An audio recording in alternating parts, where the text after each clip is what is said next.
שלא נשכח תמיד להיות מאוחדים, עם ישראל חי,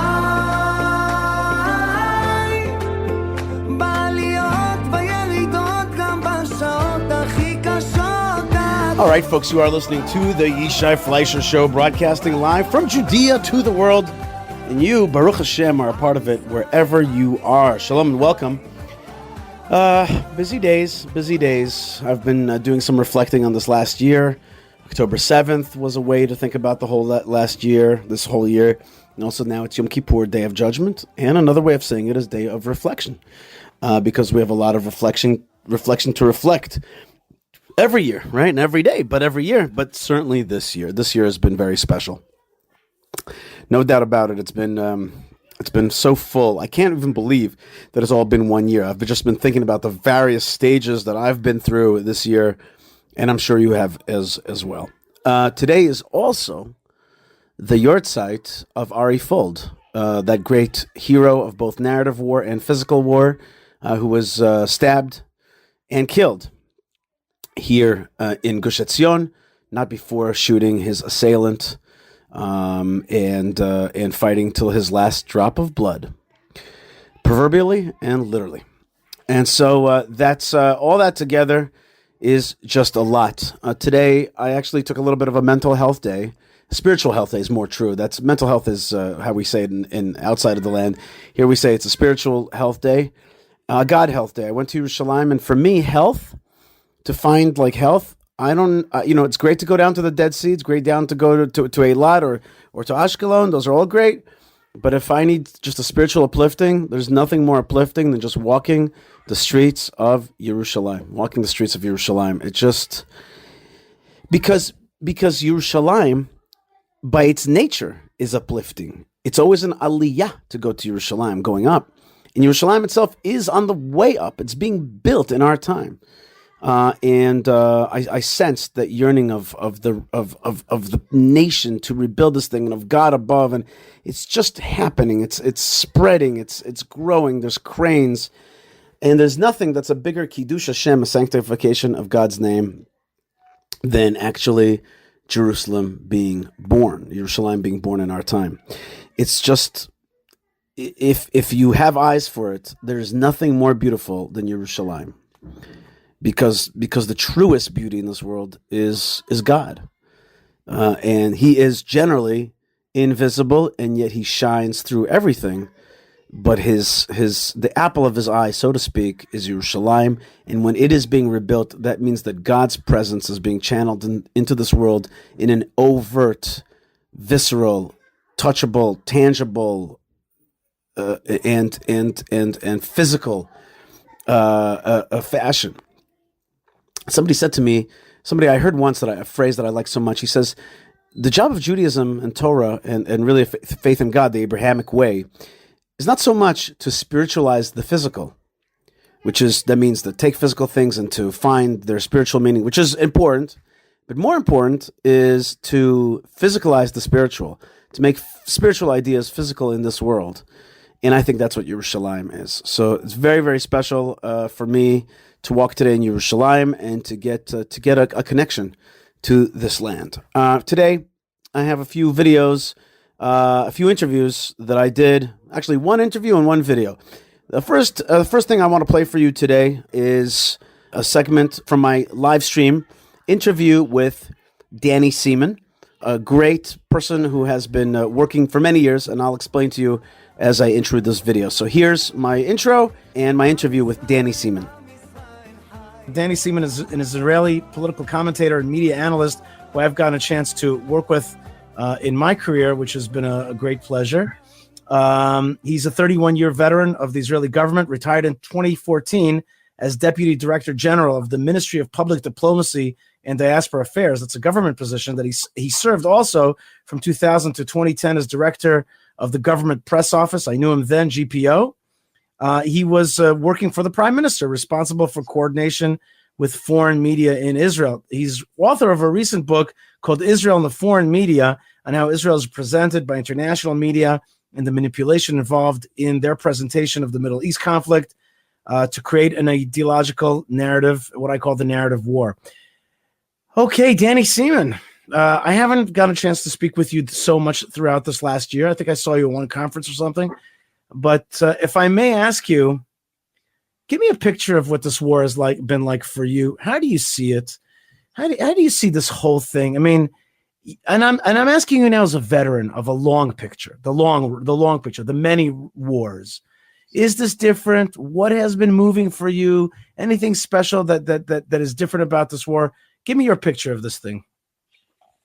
Well, I also immigrated to Israel when I was 10 years old. This was 2 years before the Yom Kippur War. So I've had my share of experiences here. I fought in the first Lebanon War. I was a paratrooper then. I served during the what they call the first Intifada. It was the first round of violence of the Arabs in Judea and Samaria, and then also the second round of violence, as they call the Intifada, or the Oslo War. The second Lebanon War I experienced as a member of the Prime Minister's office. So I've had my experience over the years. And in my position, I had to be very much aware of the history of the state of Israel. This is obviously it's very clear that this is a whole different situation. Also for me, because now it's not me. I have a son who's in the paratroopers. Wow. And he's now with the reserves. And he actually surprised us and came home today. But just to get an idea of what we're dealing with here, my son, who's in Lebanon right now, is home and safe, and we're very happy about that. But my daughter, who's with the Givati, she was on her way to Beersheba today. She was down in the base, and then she was supposed to be at the bus stop, at the bus station in Beersheba. They were on their way to McDonald's, and they turned them around because there was a terrorist attack there, and a young border police woman was murdered today, and 7 Israelis shot. So it's not like we haven't had terrorism before, but everything here right now is coming down to something that we've been preparing for. Or you know what? I listening into your previous conversation, Netanyahu was very much preparing for this, and the state of Israel was, but the people in Israel weren't really aware of what we were dealing with, and for all the reasons that were mentioned before. This is our second war of independence. And yes, last year, tomorrow morning will be a year. We woke up to the shock and to the dismay and to the pain and to the images that we then got. And every Israeli knows somebody who was involved with that day. Either they had a personal loss or they knew somebody. I had a young woman that I grew up in Ashkelon, and I would play soccer there on the weekends. And this 8-year-old girl who came with her brothers, I knew her when she was 8 years old. This was 20 years ago. And Eden Gez is her name, Zichronah Livracha. She was murdered at the Nova Festival. And that day I remember her brothers asking if anybody had seen her in our WhatsApp groups. And then there was this image from Gaza coming out of a young woman, a young soldier being pulled by the hair from a Jeep. You all know her today as Naama Levi. And my daughter, who's also in the army now, she says to me that morning, "This is Naama." I said, no, it's not. She had served in a pre-military school in the Arava with Naama.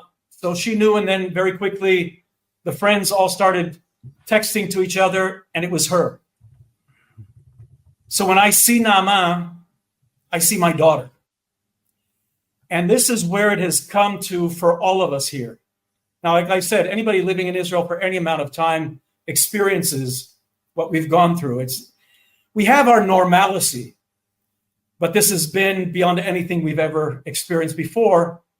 And I would say even more than that, this is exactly what we were. When we said never again, this is what we meant, that this should not happen again. But now that it's happened, now the real never again happens. And though we had this period of time where there wasn't this rampart anti-Semitism, there wasn't this hatred of Jews, there weren't the pogroms that every Jewish community throughout history for 2,000 years experienced. And we felt that we were sort of immune to that now. And it happened. It happened here in the land of Israel where it shouldn't happen. And that's what we experienced last year. And suddenly we could all of us, I think it's in our genes, could understand and recognize what we were facing and what we were going through. And that was a huge reason for concern last year. and for a very long time. Although very quickly, many Israelis rose to the occasion. Although there were failures on many different levels, but the average Israelis understood and went out and fought and defended their brothers and sisters. And very quickly, the army got its act together. And within weeks, for many reasons, it could have been within days, but for reasons that still have to be investigated, it was delayed for weeks. And I'm talking about the possibility of a spy that we're not sure who he was exactly. We know there was a spy. We don't know exactly who he was spying for on October 7th, but the information that he was able to get from being in very sensitive locations was passed on, and Israel was then prevented from taking the action and had to delay it for a few weeks. For example, we knew where the hostages were at those beginning moments, and there was a plan to release them from there. And because this was revealed, they knew we were coming from them, and we couldn't take that action. That's at least the things we can deduct from that right now. So this was the situation then. If I go through this whole year, that there were ups and downs, but I think we're on the up right now because we've got our act together. And I think a lot of things that were not clear, and I sort of pondered this because you were getting this from a lot of Israelis who were saying, why are we not doing anything to Hezbollah? Why are we not doing anything to save the people in the north? And they're absolutely right. But knowing the Prime Minister's office, everything that we all know, they know in the Prime Minister's office. And believe me, Netanyahu, and I know him for almost 40 years, he's fully aware of all these things. So I wondered to myself, I said, why are we not doing things? At least I thought that we weren't. We all thought that we weren't. None of us knew of what we discovered this week, that the IDF was operating secretly in Lebanon, in South Lebanon for quite a few months now. Mm-hmm. But I said to myself, what, we don't have the abilities because... Are you including in that the beeper? No, I'm talking even before that. Even before that happened. This has been, from what I understand, Luxembourg have been planning that for a long time because we don't know that it's Israel. So whoever was planning it had planned that for a very long time, but I'm not going to get into that. I'm talking about the average things that we're all involved in. So my concern was that we don't have the abilities, but over the past few months, we saw amazing abilities and the fact that we operated in Syria in ways that had we been involved in the combat in Lebanon, we couldn't have done that for different reasons. One of them was obviously that we'd be concentrating on the battle there, but we wouldn't be free to be able to train not only the Air Force, and I can't elaborate beyond that because there's another thing that we haven't taken credit for. But there was this attack against a chemical, missile and chemical weapons facility in Syria that was taken out. And at least according to the Syrians, soldiers landed on the ground there, and there was physical conflict on that in that position there. Wow! And apparently, when was that? When was that? This was about just before the beeper thing. About three. Things happen here so quickly that you miss a day, you're like behind. You miss a few hours. Right. And we're not even a week away from the fireworks display that we had here in Israel. Though they did attack us, luckily it was a fireworks display. So, but I want to pause you on that just for a second. I want to pause you on that just for 1 second. I'll let you get back on your train though. But Iran sent rockets over, and I showed a video of it, and it's like a massive onslaught of rockets, and it was basically mostly stopped. There hits did come, including in the Nevatim base, but it was mostly stopped. But it's important to note that that very same day, a Hamas attack of 2 terrorists from Hebron in Tel Aviv with M16s managed to kill, 7 or 8 people? 7 people. Yeah. And so they may have failed on the high tech, but they were successful in the low tech. And it's not in order, and I say this because we cannot start to feel again like we did before October 7th, that we're the big boys, that we got it, that's all ours, that they're a bunch of dummies. No. They did a combined arms attack. They did an air attack, but their proxies of Hamas killed people in Tel Aviv.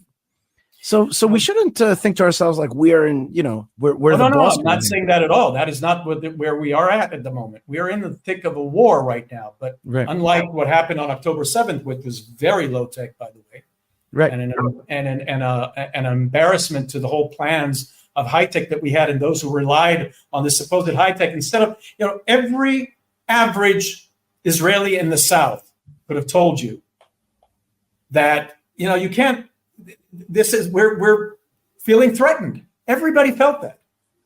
But it's these high tech people and all these generals who believe they have the answers to everything. And that was hubris. And we paid a price for the hubris last year. Right. That's right. So I'm saying this whole year, and here's where I want to go back to it now.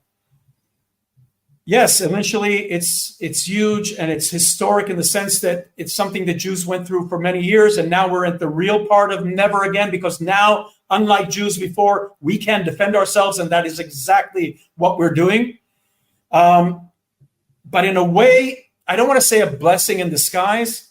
I don't want to say we were lucky, because there was too much pain and too many people lost their lives and suffered and paid the ultimate price. But what we're seeing today is, and what we're exposing in Lebanon, in South Lebanon, is that there was a major attack being planned. Now, we knew this for a while.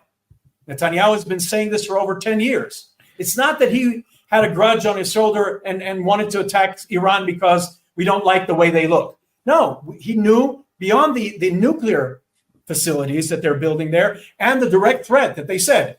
They have this clock in Tehran that they're showing that has 2040 on is when they'll destroy Israel. And it's a countdown clock. And part of that was not only the nuclear weapons, but these proxies that they were building all around us. But so you're saying that the clock says 2040, they'll get rid of us, right? Yes. Yeah. But that just shows something about the Iranians, which I respect, or I think we have to take seriously. They understand that the fight against Israel will take a long and serious amount of time. They're thinking like Persians. They're playing the chess game. They're laying out the chess pieces, and they're laying out a strategy. That just goes to show we just want to live in peace, but they have a serious goal of destroying Israel, and they have a serious timeline for it. And so we've been preparing first with South Lebanon, but also with Iran, the appropriate response, because, and I wrote an article about this in Midah magazine a few years ago, that Bibi is basically playing 3D chess. They're playing chess. Everybody, there are some chess players, but he's playing 3D chess. And I say that to his credit, with the understanding of historical events and how things develop. He knew, and this was what he was trying to convey, and it was said previously by the rabbi who you just had on, that he had his hands tied behind his back. And this is another point I want to make. Besides, wait, hold on one second. This Bibi, is this the same Bibi you worked for? Is this the same guy, or has there been a change? I'm asking you, and I shouldn't call him Bibi like this on the broadcast. The Prime Minister Netanyahu, I got to give the respect to the office, but seriously, is he a different man? Is there something different? Has something happened here in Israel, which I don't know how to translate into English, which is called Balabait Ishtageh, like has is it Crazy Eddie? Has he flipped a switch to really like push back on the bad guys? I think that you have to understand the family he comes from. His father was the assistant to Jabotinsky. He's very much part of, I don't want to say the system because that has negative connotations, but he has that mamlachtiyut, that honor for government, for its systems, despite him being constantly presented by Israeli left-wing media as being this guy, and all he cares about is his political career. Yes, because every politician, any normal politician, thinks that way. But he understands the historical significance, and he tried working with the system, and the system failed him many times. First and foremost was the attempt back in 2010, 2011, that Israel was planning the assault on Iran against its nuclear facilities, and he was betrayed by members of the Israeli government, and especially by the head of the Mossad, who was connected with the Americans at the time. So he knew that couldn't happen, but he always tried working within the system. Everything fell apart. The system fell apart on October 7th. And I don't even want to go because this still has to be investigated, but a lot of us have many questions as to what really went down. Why was he not informed by the top echelon of the military? Why was he not informed that evening of the red sirens going off everywhere? And he was not informed about it. And for months, the young women who were betrayed by this country, and this is a point I want to make in a moment, the soldiers on the border were alerting their commanders to the fact that things here are going very wrong. All the signs are what we have been trained for, and they ignored them. And this is a big thing I want to say, that this is just an example of how our generation, I'm afraid to say, and it doesn't matter if we were right-wing or left-wing, our generation failed this generation. It has to be absolutely clear. By giving in to these whims of believing of this wonderful hunky-dory world, if we just sing Kumbaya, my Lord, and sign in Oslo. And yes, you and I obviously were opposed to it, but we did not do enough. The media here failed them. The government failed them. The politicians failed them. Our generation failed this generation. And they're now paying the price with their lives for what we did or what we didn't do. Because we got caught up in these beliefs instead of listening to what our enemy are saying and what their intentions are. Peace is not a negative thing. But when we saw that it was failing, when we understood, and they were saying very clearly, Arafat, a few months later said, oh, he's signing it now because right now they don't have the ability to defeat us. And it's part of Islamic lore of how Muhammad destroyed the Jews when he first signed an agreement with them. And a few years later, when he felt he was physically stronger, superior to them, he took them out. Hudaybiyah. So, exactly. So they have the same thing today. And we did not stress enough and did not fight enough against this attitude in Israel. And by the way, it's over. There will never be a Palestinian state.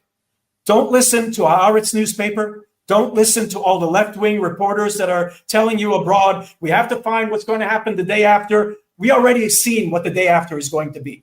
We know what the day after will be. You talk about this, but stand up to them today. But Danny, you know that I agree. I love your points. If I just may interrupt you for one moment, Sure, I want to end that point with one thing. We Sure. failed this generation, but they are not failing us. Mm-hmm. They have stood up. We must have done something right because we brought up these kids in the right way. Their dedication to the country, their belief in Judaism, despite a strong effort inside of Israel to sort of disassociate us from our Jewish roots in this country. These kids, it's just outstanding. Anybody who sees them in the battlefield, in the way that they're all wearing tzitziot, in the prayers that are going on there. And I come from a secular family. And you see these kids, and they're amazing. This generation, not only in the abilities in the battlefield, but also in their conviction and their understanding. So if we've done anything right, it was bringing these kids, this generation, up in the right way. Amen. You're right. You're right. It is amazing. There is one more amazing vector in the country. I think the number one vector is what you just said, which is the youth and the fighting spirit, the amazing fighting spirit. That's the number one vector for sure. There's one more vector that has completely blown my mind recently. And that's not an easy thing for me. You know what I mean? I don't, I like, people say to me, like, what changed for you on October 7th? And I'm like, really not much. Not my perspective, not much really. But there is one thing that has absolutely shocked me. And that is Channel 14.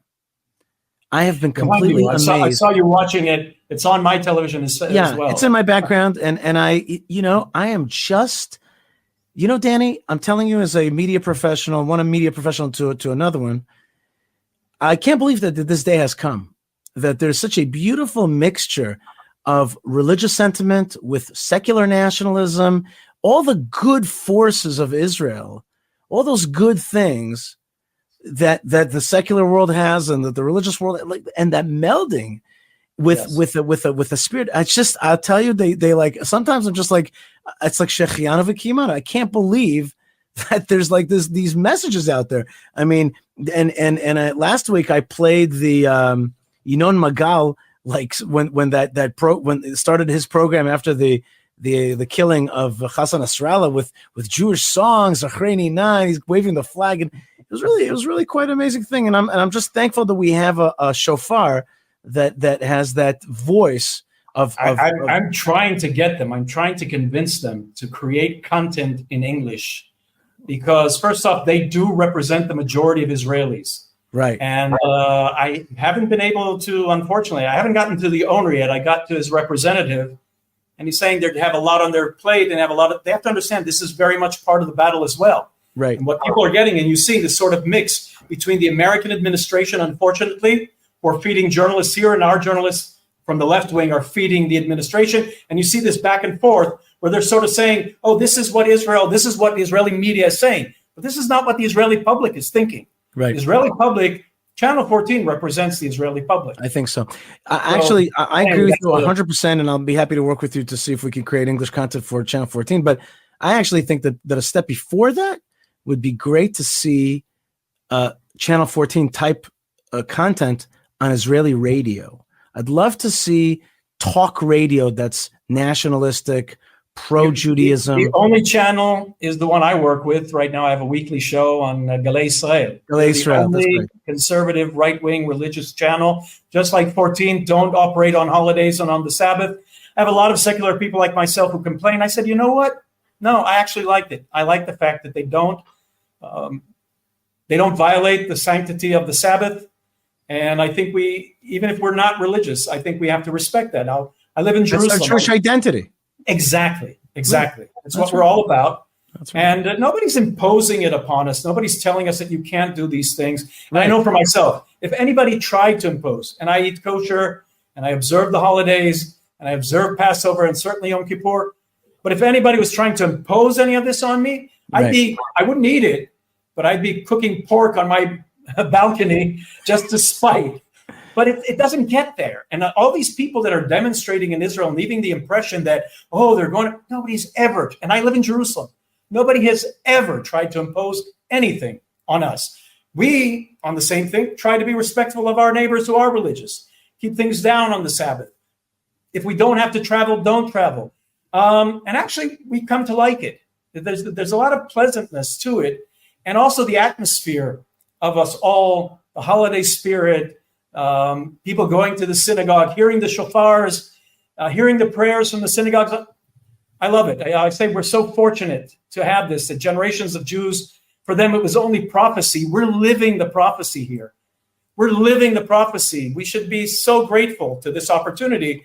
And I'm going back to October 7th, saying that we were lucky there. I think that this is one of the things that it also woke amongst us, that we know that we cannot take anything for granted here. As strong as we are, as successful as we are as a country, all of these things none of this means that we can put down our guard and not understand that there will always be those who seek our destruction, not because we're Israel, but because we're the Jewish people, because we carry the word of the Lord and his message to humanity, by the way. It's not the message to the Jewish people. It's for humanity to reach its abilities.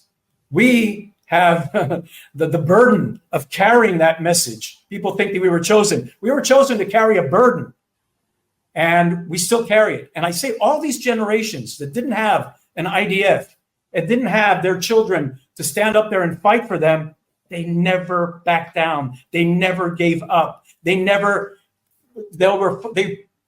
willing to be burnt at the stake and not give up their Judaism. That's right. And for us, who we have it so easy, we have to be respectful of everything they sacrificed, because without those generations, we would have never made it to live in the time of prophecy here in the land of Israel. Amen. Amen. And I do also agree with you that there's no good linguistic way to say it, but the October 7th was a horrific thing, and yet within it are a tremendous blessing. I think I actually said it once I talked about Ari Fuld, and I said that the enemies of Ari Fuld didn't know that when they killed them, they actually split the atom and they released tremendous energy. Like a beautiful way to describe it. Right. Like October 7th was an amazing release of energy. And the Channel 14, for example, is bringing out that sense of Jewish identity, Jewish pride, without coercion, with a love of our with a love of our history and our national stories and our God, and gives us strength. It gives us strength to fight. As it Danny says in the Seaman, scriptures, "Mimar yitzeh matok." From That's the right. bitter comes the sweet, and we're going to have a sweet year now. look. Can we put up that comment, the one before just now, the Muhammad Abdul Abziz? Can we? That is not something I want to put up here on this show. Can I put up the previous one, please? Hold on. Can I put up October 7th changed me totally, makes me believe in God and in the Israel state. And that's an Arab name there. And there are a lot of people out there. And there's a lot of Arabs, by the way, that are impressed with Israeli strength, that want to see the end of jihadism and want to see the opportunity of a decent life and a decent chance to raise their children in prosperity and peace and with coexistence, with economic growth, with healthcare, and with a sense of a God that we walk amongst, and that's not going to come. Any place that's deeply anti-Semitic in the end fails. Look at Egypt. Look what a failure they have been, and why? Only because of their just deep anti-Semitism. Look at Iran was prosperous, wonderful country, and it's gone down. But when we take out these angels of death and the angels of evil here, these Satanists, the Middle East will prosper. Amen. And this can only come through strength, not through appeasement. Danny Seaman, 31-year veteran of Israeli government, served for a long time as the director of the government press office, has a new book out, which is probably an excellent book. I haven't read it yet, and because I didn't get a copy yet. Hint. Israel. Way, it was supposed to be called "The Cradle of Fake News," but nobody wanted to publish. Nobody wanted to publish that title. Why? I like that. It's a great title, "Cradle of Fake News." That's great. That's what happened with the coverage here. There you go. Danny Seaman, Israel and the Foreign Media is your book. Thank you so much for joining us, and may the fallen be remembered. May their neshamas have an aliyah. May the fighters have strength. And may the people that need healing be healed. And may their hostages return home soon. And thank you very much for your strength. Toda rabba. Chatima tova.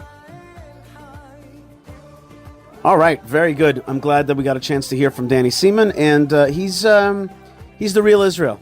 He's part of the real Israel, and he's amazing because he can speak Hebrew and English. He's a switch hitter par excellence.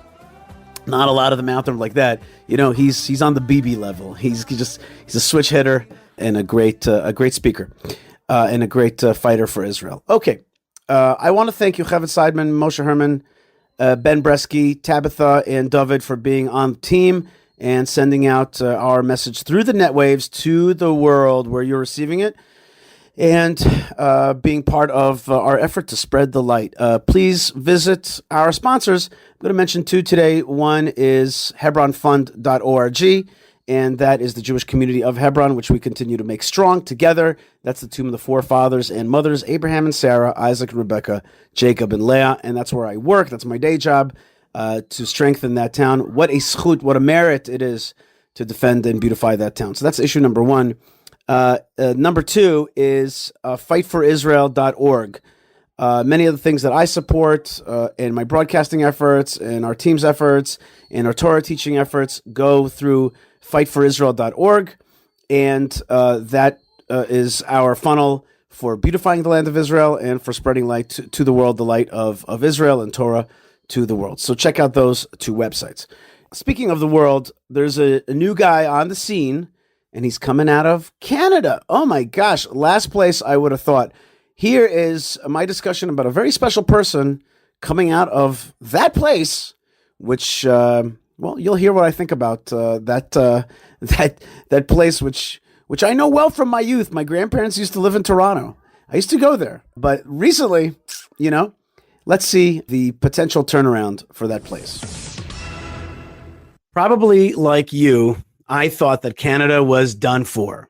I thought that, oh my God, it has been taken over by the jihadis, the Israel haters, the folks that are so-called pro-Palestine, but are really anti-freedom, anti-Canada, and calling for the destruction of the Jewish state. When the campuses in Canada had become overrun with these demonstrators who tore up the grass at Carleton, broke windows at McGill, took over these campuses, and you thought to yourself, there's just nobody who's going to stop this the snowball is out of control and Canada is done for. Just then, suddenly a new person has come on the scene. Somebody who actually I think I met before when he worked for Stephen Harper. But Pierre Poilievre is a star, a rising star. He's Canada's opposition leader, and he may just become, with God's help, the next prime minister of Canada. Check out how he answered a question about whether Iran should have a nuclear weapon. Yesterday you said that you endorse Israel proactively defending itself by hitting Iran's nuclear sites, which is something that President Joe Biden does not endorse. Do you not feel like this could lead to a likelihood of an all-out conventional war between Iran and Israel? And do you not agree with Joe Biden and his assessment? I think the idea of allowing a genocidal, theocratic, unstable dictatorship that is desperate to avoid being overthrown by its own people to develop nuclear weapons is about the most dangerous and irresponsible thing that the world could ever allow. And if Israel were to stop that genocidal, theocratic, unstable government from acquiring nuclear weapons, it would be a gift by the Jewish state to humanity.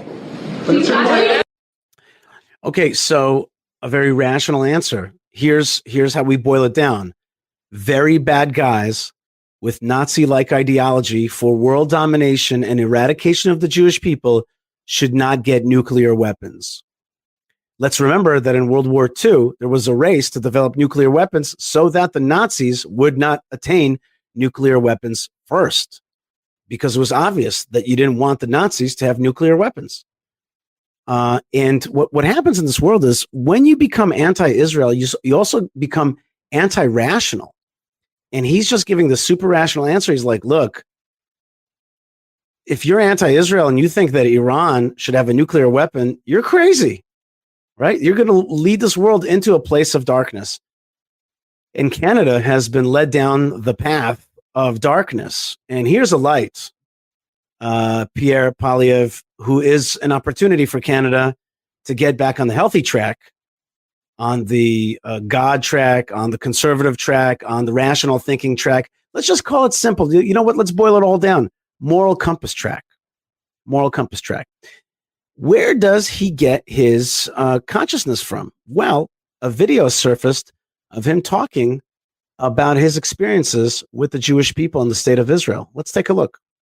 Packed through Israel in my youth. And there was a wonderful rabbi who let me stay with his family, actually, in a village called Beitar. He invited me for a Shabbat because I wanted a real Shabbat experience.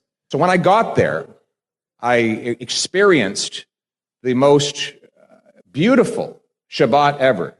Here he was with his half dozen kids and his beautiful wife sitting around the Shabbat table. As the night went on, they sang these beautiful Hebrew songs. And what struck me is that more than 2,000 years ago, on the same land, the same people were singing the same songs.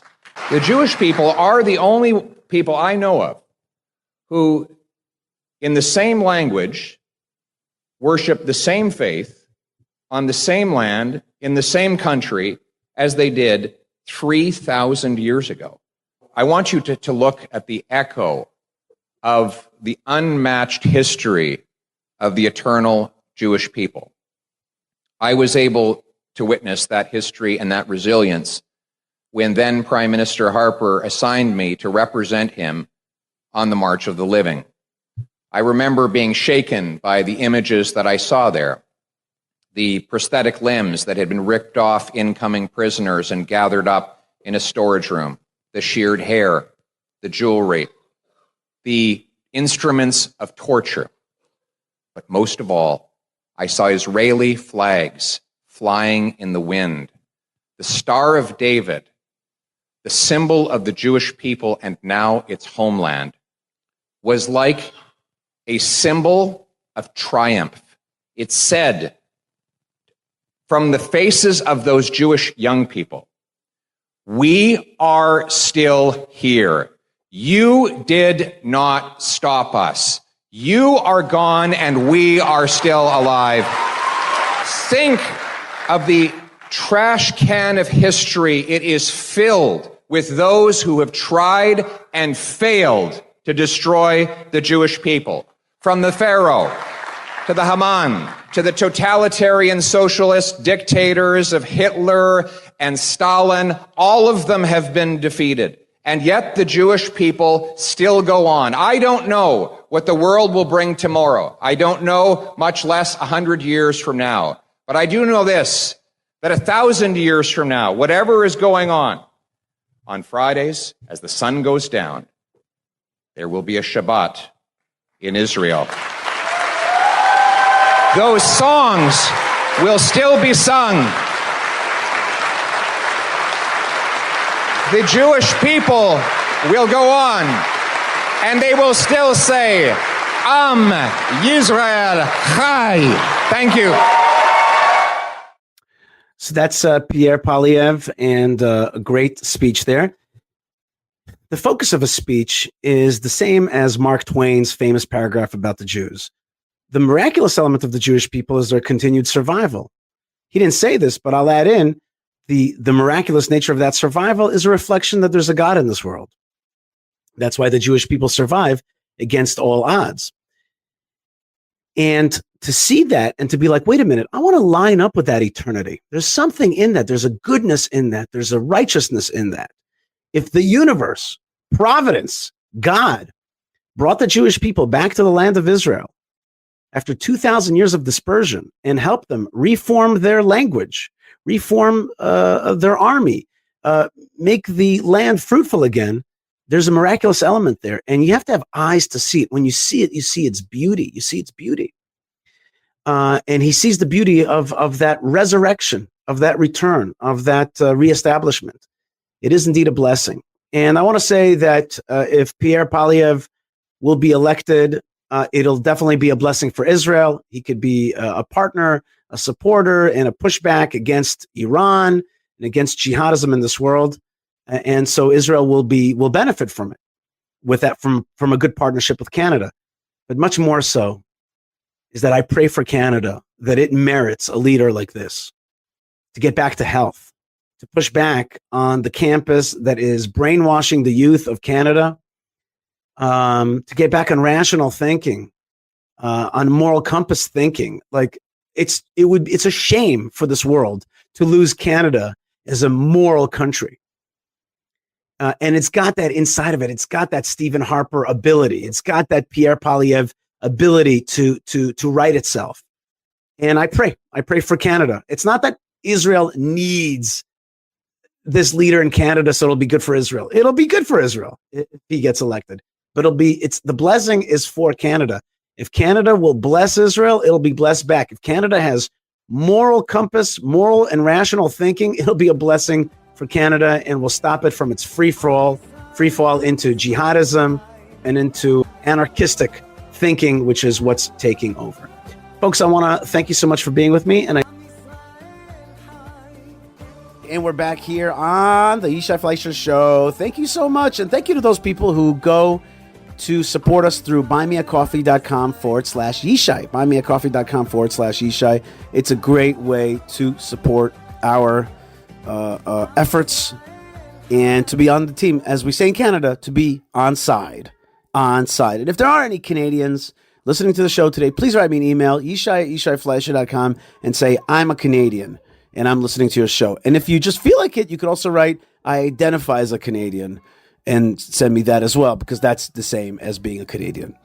Okay.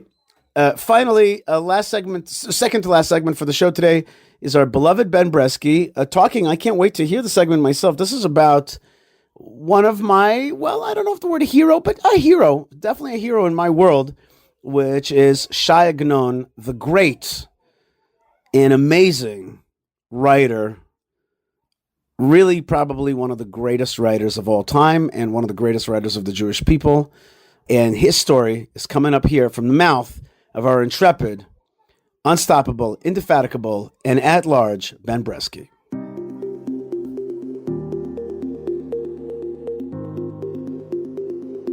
This is a moment in Jewish history. My name is Ben Bresky, and today we are going to talk about the famous Hebrew writer S.Y. Agnon. And with us is Rabbi Jeffrey Sachs from Beit Agnon. Now we're heading into Rosh Hashanah, and every year I read a book called Days of Awe by S.Y. Agnon, which is a collection of writings about the high holidays. And also he has a famous story about the etrog, which was turned into a movie called Ushpizin. Rabbi Sachs, why don't you tell us a little about S.Y. Agnon, which is a big subject which we could spend an hour talking about. So I figured, in addition to the high holidays, maybe we could focus on him winning the Nobel Prize, which was Israel's first Nobel Prize ever. Very briefly, Agnon was born, Agnon, of course, was a pen name. He was born as Shmuel Yosef Chachkis in a little town called Buchach, which today is in western Ukraine. But when he was born there in the summer of 1887, was the easternmost reaches of the Austro-Hungarian Empire. He receives a completely traditional upbringing. He's raised in a religious home. His father was a rabbi, although he made his living in the fur trade. Agnon is sent off to Cheder, the traditional one-room schoolhouse. And then, because he's considered to be a very developed and intelligent young pupil, he's actually released from school to sit in the very well-endowed Beit Midrash, the study hall and library of the town, in order to sit and pursue his own reading and learning. And he was exposed to, of course, the entirety of the traditional Jewish curriculum, but also to Western literature, which he was absorbing as a youth already in either Hebrew or Yiddish translations, or in German, which was the only other language he had facility with. At around the age of 20, he comes on Aliyah, and he arrives in Yafo as part of the second Aliyah, this great wave of immigration in the decade before the First World War. And he immediately begins his meteoric rise as one of the most prominent figures of the revival of the Hebrew language in the service of a new modern Hebrew literature. His life takes many different twists and turns, including a period of time spent abroad in Germany, which overlapped with part of the war. He then returns to the land of Israel. He settles ultimately with his wife and family in Jerusalem, in the house which today still is Beit Agnon, the museum and study center and cultural center dedicated to his life and writing. It's in the Talpiot neighborhood of Jerusalem, and we encourage our listeners to come for a visit, although at the moment we're undergoing a major renovation. So when that's done, you'll come and you'll see the treasures at the Beit Agnon, which include his massive library of many, many, many thousands of rare books and volumes of all variety. And as you mentioned, in 1966, he's awarded the Nobel Prize, becoming the first Israeli to win a Nobel in any category, and the first, and to this date, only Hebrew author to receive the Nobel Prize. And I guess we should just say very briefly, his writing focuses on a variety of themes. It's not surprising that the holidays that we're about to celebrate, Rosh Hashanah, Yom Kippur, Sukkot, not just in that one particular story you mentioned about the etrog, but the holidays, the Jewish life, feature quite prominently in his writings, which are centered both in the old world of Galicia, the world in which he grows up in Eastern Europe, the new world here in Eretz Yisrael, in the land of Israel, particularly in those early years that he arrives in the first decades of the 20th century. And briefly, there's a certain amount which is centered in Germany, which is where he was centered. He was a writer of fiction. His fiction deals with these larger themes in Jewish life and Jewish living, and how the transition from the old world to the new is fraught with so many challenges for a Jew who has a hand both in the world of tradition and feels himself as a person in modernity.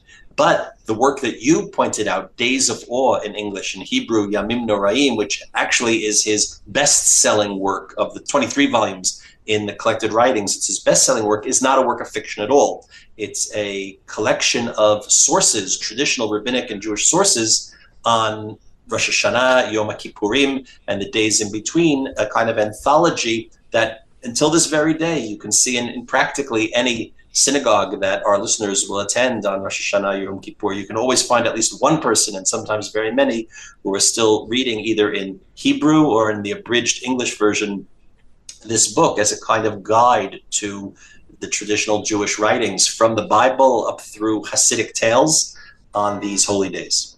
Last year on the podcast, I read excerpts from that book, and I'm one of the guys sitting in synagogue with a copy of it. Okay, so in your shul, you're the guy.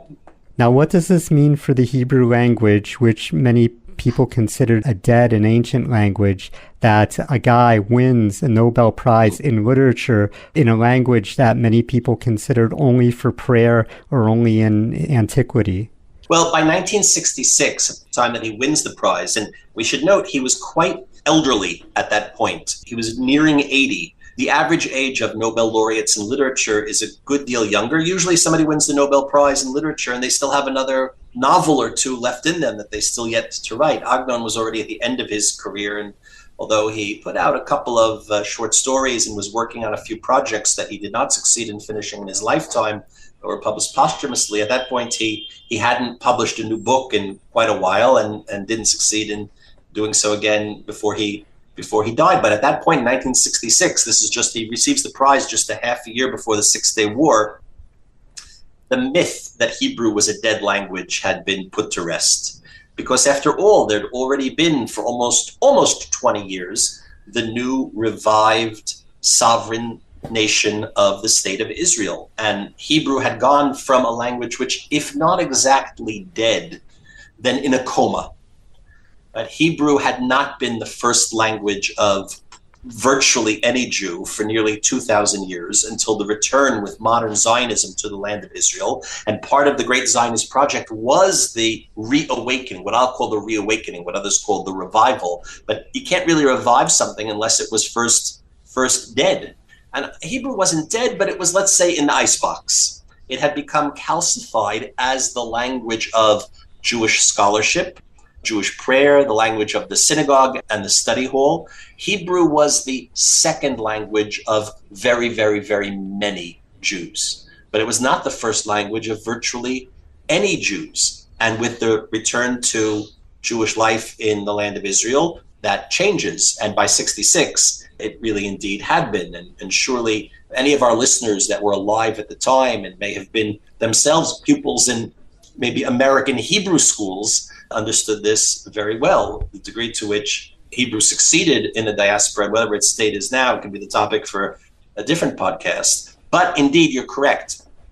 Part of Agnon's achievement was crafting this modern Hebrew literature while simultaneously it's flowing out of his pen. And he, together, of course, with very many other people, was one of the major contributors to the advancement of Hebrew as a reawoken language. And there's no doubt that when he received the prize in 66, it was seen as a victory for the Hebrew language. It was seen as a recognition for the entire Jewish people. And again, our listeners who are old enough to remember it will remember that's exactly how it was interpreted. Remember, this was just barely 2 decades after the Shoah. And the idea that the Jewish people had, the She'erit HaPleita, the remnant of the Jewish people that walked out of Auschwitz and came here to Eretz Yisrael or wherever they got to and built a state and fought its wars and put down its enemy and established a nation and paved the roads and drained the swamps and all of that. That's all very well and good. But that we were once again being culturally creative and doing so in our own old, new, reawoken language, that was the real achievement of the revival of the Jewish people. And that's how it was interpreted and celebrated both here in Israel and abroad. Now let's talk about the speech that he gave at the Nobel Prize award ceremony, and excerpts of this were actually printed on the 50 shekel bill, the old 50 shekel bill, which had an image of Shai Agnon with excerpts from the speech. Agnon goes to Stockholm in 66 and he delivers this acceptance speech for the Nobel Prize, which you can listen to recorded excerpts, and you can read the whole thing either in Hebrew or in English on the website of the Nobel Prize organization. You can see little video clips of him. And he gives this speech. There was a whole debate about how he would give the speech, what language he would give the speech in. He, of course, insisted that the speech had to be given in Hebrew, but there in front of the assembled crowned heads of Europe and the whole diplomatic corps in Stockholm, there wasn't, hardly anybody that could have understood him in Hebrew. So he delivered the speech, or at least a segment of it, in Hebrew, and then the whole thing was read on his behalf in English so that the audience would understand. They didn't, I guess, have this kind of simultaneous translation that we have today. It was read on his behalf in English, which was a language that he didn't really have any facility in. He could have delivered it in German, and that would have been understood by very, very many present, but it was inconceivable that just 2 decades after the Shoah, an Israeli Jew receiving the prize for writing in Hebrew would have stood in the heart of Europe and recited his speech in German. Of course, that would have been, offensive to every sensibility in the Jewish consciousness, and Nogdon's in particular. But indeed, he gives this curious speech in a very thickly accented Galician Hebrew. For many of us, he sounds like Yezede.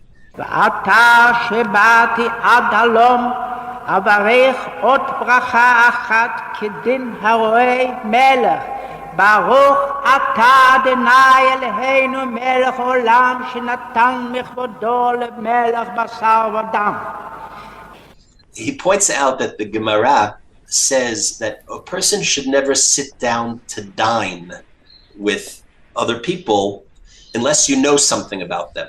Imagine you're traveling along the way and you stop at a roadside inn for the night and you eat in the common room at these long tables. You could be with all types of riffraff who would have like a negative impact on you if you mingle with them.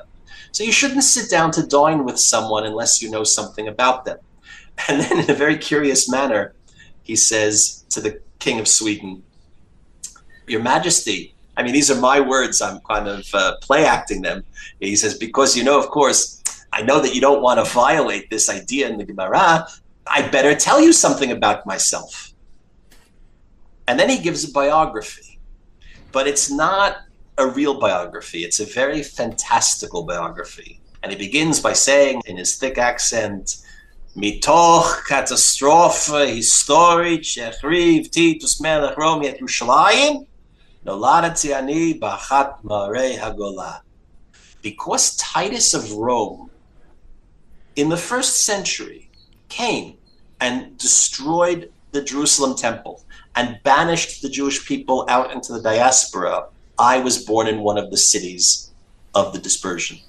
But I always imagined myself Kemish nolad b'Yerushalayim, as someone who was born in Jerusalem.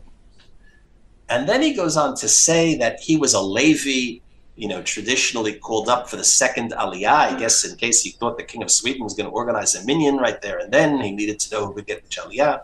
And in the temple, the Levim, the Levites, were tasked with singing the sweet songs of David Melech Yisrael, King David, to sing the Psalms as the temple service was conducted.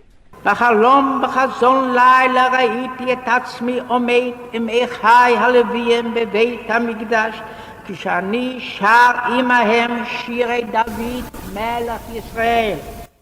And he says, really my job should be to be composing and singing those melodies in the Holy Temple. But because of the destruction of the Jewish people and our homeland and my banishment abroad, I was consoled to compose in prose what was formerly sung in praise. Instead of doing my job as a Levite on the stand in the Holy Temple, I instead do my artistic work with the pen, writing modern Hebrew literature. So it's a very radical statement in which he says that his artistic enterprise, all these years for which he has now been awarded the world's top laurels, is nothing less than compensation for the catastrophes of Jewish history.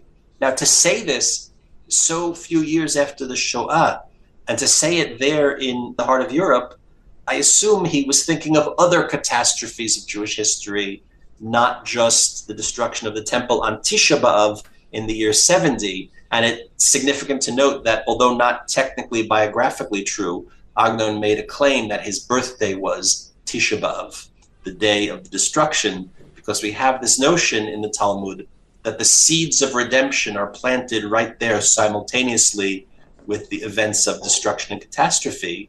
And he's saying something about what Jewish creativity is as a response to Jewish trauma.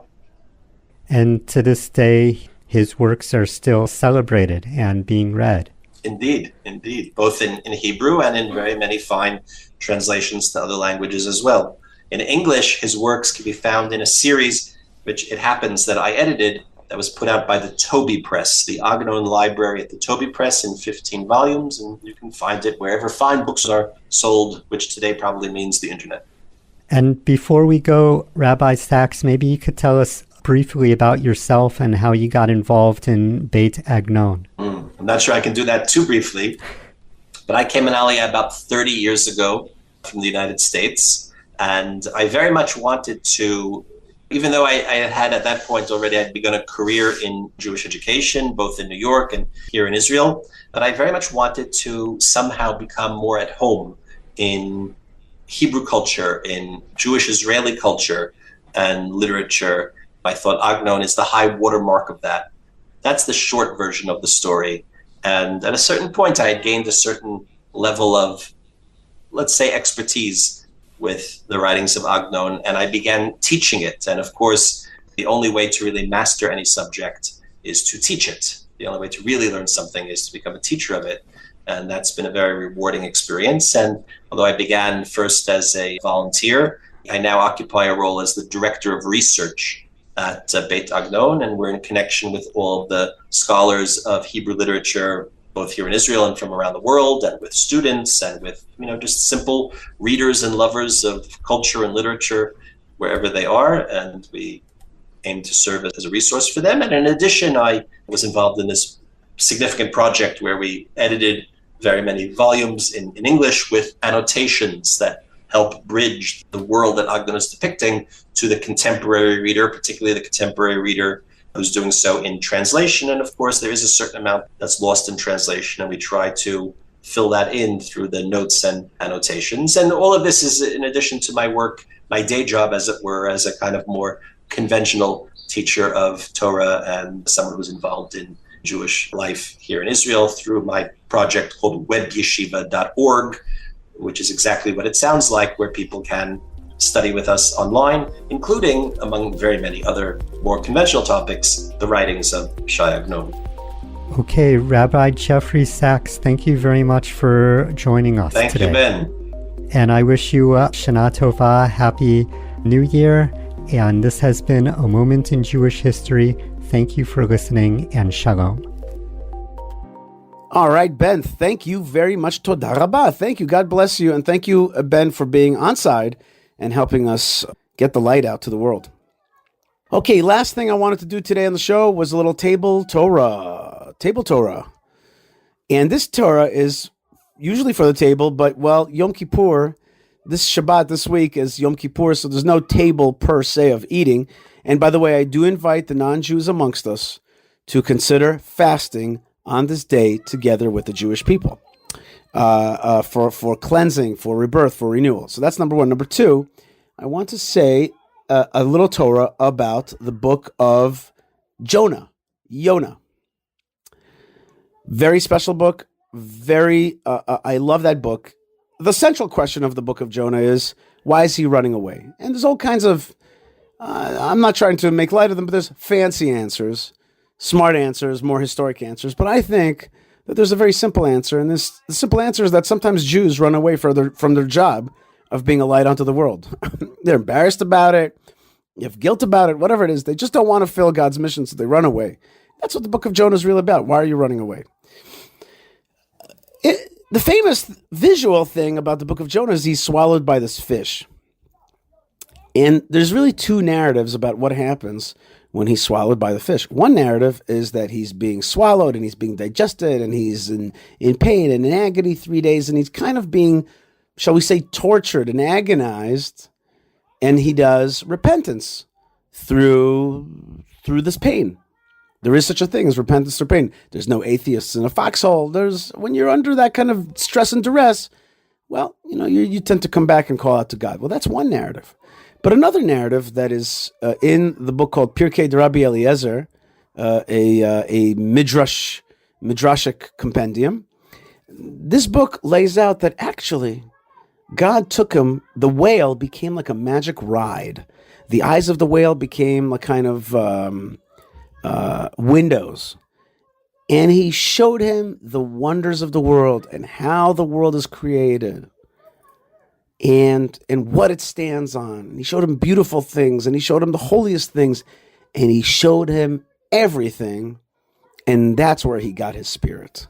Well, these are two different narratives. One narrative is under pain and duress, and the other one is seeing the light and the beauty. Well, those reflect two modalities that the Jewish people have, and really everybody has, right?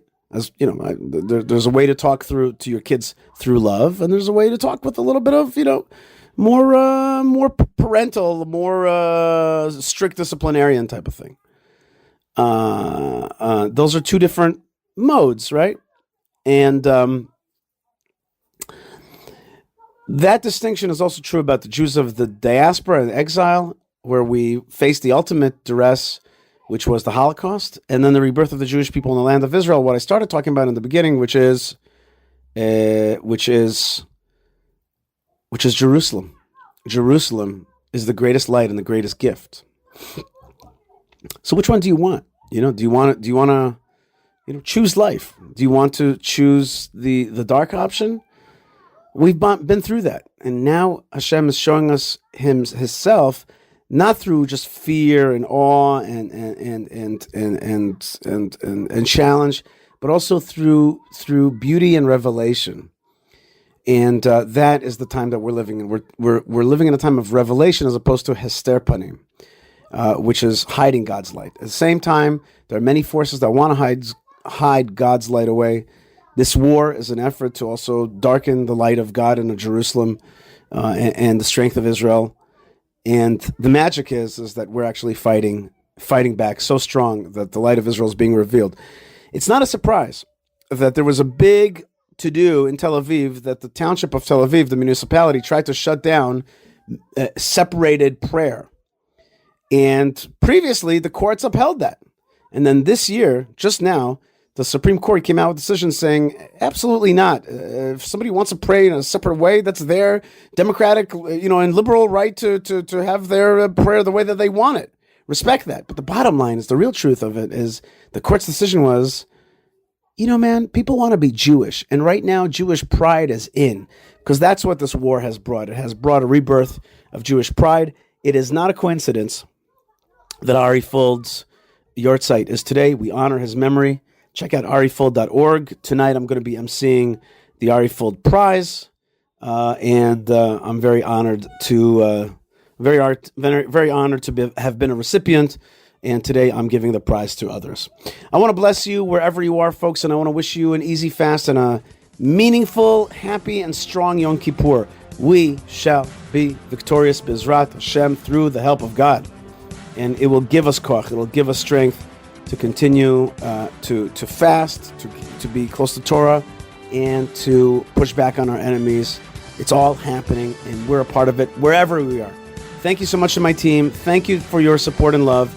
God bless you wherever you are. Stay tuned. Stay part of the story. Stay chazak. And God bless you wherever you are. Shalom.